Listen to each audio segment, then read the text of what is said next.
Umejaribu kutumia mtandao wa Twitter kwa siku hizi hapa karibu na ukaona kusumbua, ukahisi labda shida ni mtandao au matatizo ya simu yako? Hapana. Kiukweli ni kwamba Twitter kwa sasa imefungiwa kibongo bongo, haifanyi kazi. Na ili uweze kuitumia, unachotakiwa tu ni kuwa na VPN kwenye simu yako. Kama una VPN kwenye simu yako, hakikisha unaangalia link kwenye description yangu. Hapo nimekufundisha namna ya kudownload VPN na video nyingi kwenye channel yetu ambayo inafundisha namna ya kudownload VPN.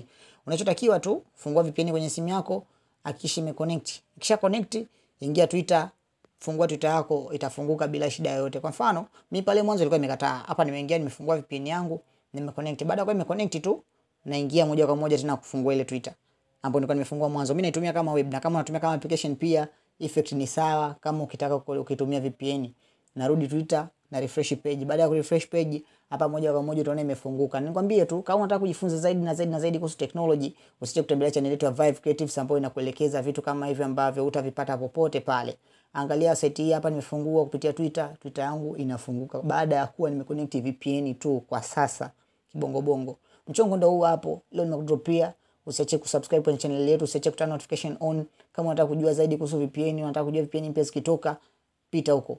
Nikwambie tu, chimbo ndio ile hapa. Tukutane video ijayo. Ciao. Twitter ndio hiyo inafunguka bila tatizo lolote. Bye bye.